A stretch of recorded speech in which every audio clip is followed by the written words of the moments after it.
Bonjour les pirates et les licornes. Aujourd'hui, je vais vous lire une nouvelle aventure de Une de trois princesses de Géraldine Collet et Lynn Paquet aux éditions Playback.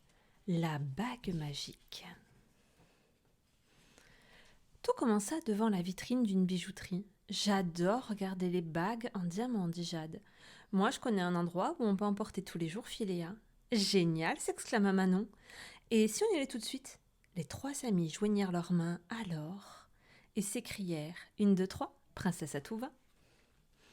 Chapitre 1. La merveilleuse collection. C'est ainsi que les fillettes se retrouvèrent au royaume des princesses. Mais quel bonheur d'être ici, dit Manon. Oui, mais nous n'avons toujours pas de bague au doigt, soupira Jade. Allons voir la reine, s'exclama Léa. Elle conserve au château la plus belle et la plus grande collection de bijoux. Elle pourra peut-être nous en prêter. Dans la salle des joyaux, la reine contemplait ses parures serties de perles, de saphirs, de rubis et de diamants. Quand les princesses entrèrent, elles furent époustouflées. Mais ça alors, je n'ai jamais vu autant d'or, chuchota Manon. Quel fabuleux trésor, dit Jade. Je rêve, je dors, s'il vous plaît. Pincez-moi, ajouta Léa. La reine se retourna, les trois amies la saluèrent d'une élégante révérence. Léa s'avança. Votre Majesté, nous aimerions savoir si vous pourriez nous prêter, poursuivit timidement Manon, trois de vos magnifiques bagues, termina Jade. Avec plaisir, répondit la reine. Venez choisir parmi celles qui sont là. Les trois princesses étaient aux anges. Elles essayaient une à une toutes les bagues, quand soudain la reine s'écria. Mais où est donc la bague qui donne le pouvoir magique de trouver un amoureux dans la journée? Je suis pourtant certaine d'avoir rangé ici ce matin. Serait-ce possible qu'il y ait un voleur au château? Ou une voleuse, chuchota Jade. Ne vous inquiétez pas, Majesté. Manon, Jade et moi allons mener l'enquête, la rassura Léa. Chapitre 2. L'enquête.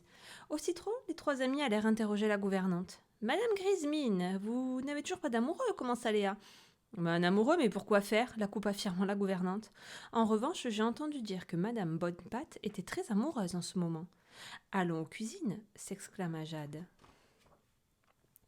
Madame Bonnepatte préparait ses fameux muffins aux bonbons lorsque Manon l'interrompit. Est-ce vrai que vous êtes amoureuse? Très, répondit la cuisinière.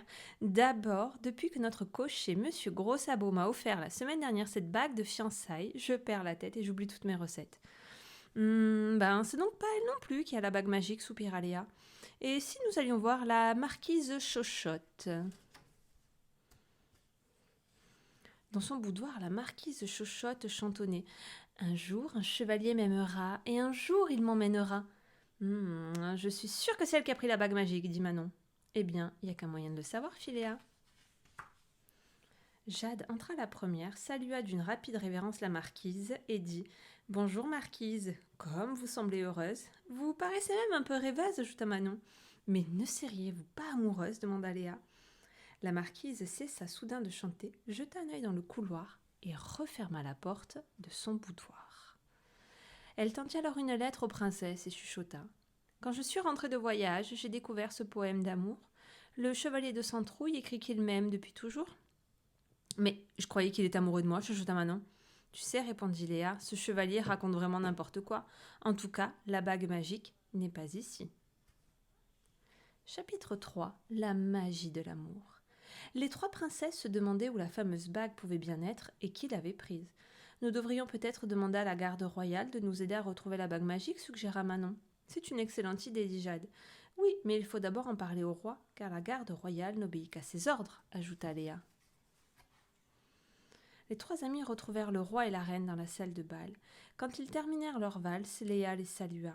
Majesté, nous avons échoué, mais si notre bon roi ordonne à sa garde royale de fouiller le royaume, alors nous pourrons enfin retrouver la bague magique. Mes chères princesses, répondit le roi, ce ne sera pas utile. J'avais tellement peur que la reine mette cette bague et tombe amoureuse d'un autre que je l'ai cachée, mais la voici. La reine sourit et jura au roi qu'elle serait pour toujours l'unique amour de sa vie. Pour remercier les trois princesses, la reine leur offrit la bague magique, mais ni Manon, ni Jade, ni Léa n'avaient vraiment envie d'avoir un amoureux aujourd'hui. Alors elles la déposèrent devant la porte de la sorcière Melbrun. Puis les princesses joignirent leurs mains et s'écrièrent « Une, deux, trois, princesse à tout va !» Et c'est ainsi que les fillettes se retrouvèrent devant la bijouterie. « Et si nous fabriquions nous-mêmes des bijoux ?» lança Jade. « Ah oui !» s'exclama Manon, « j'ai des rubans et des perles de toutes les couleurs à la maison. »« Mais par quoi allons-nous commencer ?»« Fastoche !» répondit Léa. « Par des bracelets d'amitié. »